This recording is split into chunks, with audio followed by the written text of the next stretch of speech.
Hola, muy buenos días. Mi nombre es Guillermina Velarde, estudiante de la carrera de Abogacía y cursando actualmente el primer año. A continuación desarrollaré mi tema de responsabilidad penal de las personas jurídicas, un tema de gran índole en donde sería de mi agrado contar con su atención. Para adentrarnos en el contenido, apreciaría que tanto ustedes como yo nos planteemos si verdaderamente somos conscientes de la importancia que tiene una correcta penalización hacia las personas jurídicas. Asimismo, para dar comienzo con el discurso y poder generar un mayor entendimiento del tema en general, me gustaría mencionar a la teoría del velo o levantamiento del velo societario. Esta teoría consiste en la inoponibilidad de la persona jurídica por parte de los socios y la consecuente obligación de los mismos al cumplimiento de las obligaciones de la misma. Esto quiere decir que serán los dirigentes de la persona jurídica los encargados de promover y de generar la responsabilidad. El levantamiento del velo trata de corregir los abusos que se producen cuando la personalidad jurídica de la sociedad se utiliza como cobertura para eludir el cumplimiento de obligaciones, consiguiendo un resultado injusto o perjudicial para terceros y contrario muchas veces al propio ordenamiento jurídico. Además, y como podrán apreciar a lo largo del discurso, las personas jurídicas tienen responsabilidad penal por cualquier clase de delitos. ¿Cómo cometen estos delitos las personas jurídicas? Entre otros puntos de gran relevancia. En Argentina encontramos regulada la responsabilidad de las personas jurídicas bajo el Código Penal, que para el que no sepa, fue promulgado y puesto en práctica por Hipólito Yrigoyen, y la ley número 27.401, que es la Ley de Responsabilidad Penal Empresarial. La presente ley establece el régimen de responsabilidad penal aplicable a las personas jurídicas privadas, ya sean de capital nacional o extranjero, con o sin participación estatal. Esto implica que podrán ser penadas sociedades, asociaciones civiles, fundaciones, mutuales, cooperativas y cualquier entidad religiosa. El derecho penal nos menciona 4 penas generales, las cuales son prisión, reclusión, multa e inhabilitación. Sin embargo, tanto el Código como la ley nos dice que cuando se trata de delitos contra el orden económico y financiero, vamos a incurrir en las siguientes penas, que son específicas de las personas jurídicas. La primera va a ser de multa de 2 a 5 veces del beneficio indebido. La segunda va a ser la suspensión total o parcial de actividades, suspensión para participar en concursos o licitaciones estatales, de obras o servicios públicos, disolución y liquidación de la persona jurídica, pérdida o suspensión de los beneficios estatales que tuviere, publicación de un extracto de sentencia condenatoria a costa de la persona jurídica y por último el decomiso. A continuación me gustaría detallar cada uno de los delitos y artículos referidos a la responsabilidad de las personas jurídicas y brindarles un ejemplo para lograr una mayor comprensión del tema. En primer lugar, nos encontramos frente al artículo 227 del Código Penal. Serán reprimidos los traidores a la patria.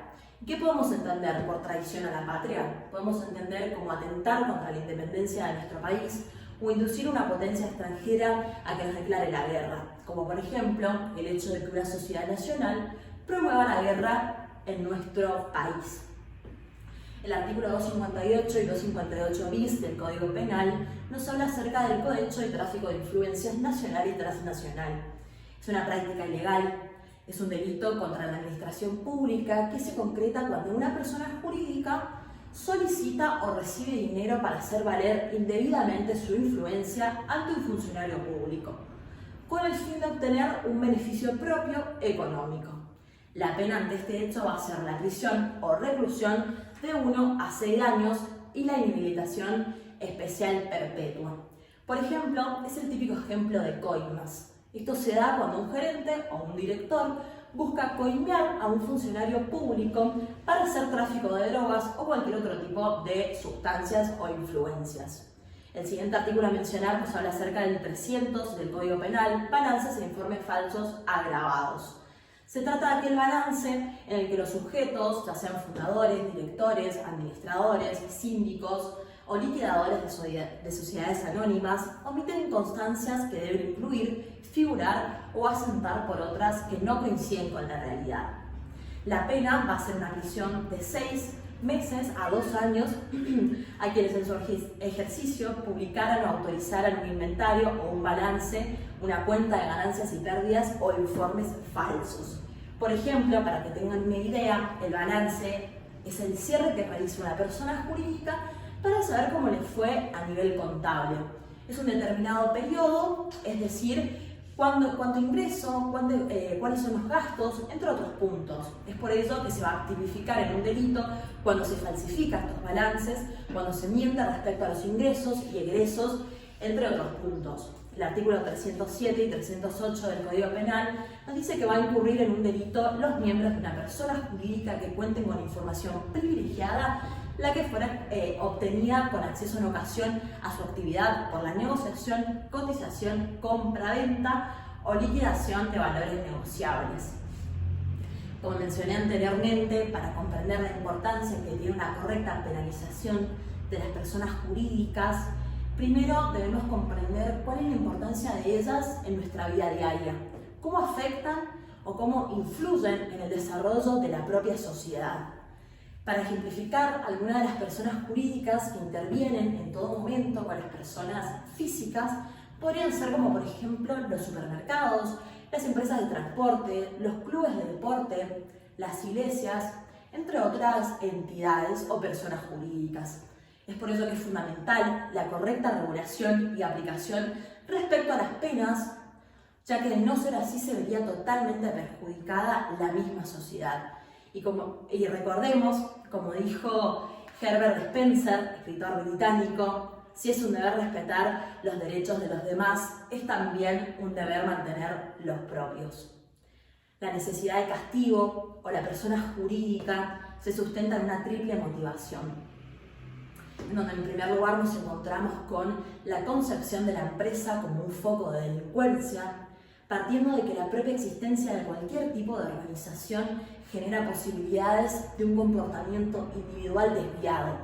Así la presión que se ejerce sobre los directivos y trabajadores para alcanzar los objetivos provoca que a menudo estos directivos y empleados consideren que deben saltearse la legalidad si pretenden alcanzar esos objetivos fijados, como por ejemplo ahorrar en medidas de prevención, contratación del personal, ocultar los errores en la producción, entre otros puntos. En otros casos, no solo son los directivos y empleados, sino que también los propios administradores y socios los que pisotean la legalidad, por ejemplo, falseando la contabilidad para conseguir una financiación bancaria. Muy relacionado con este tema, nos encontramos con la frase del filósofo Emily Alain, la cual nos dice: todos pedimos que se nos aplique la ley y todos buscamos tratar de eludir el cumplimiento de alguna.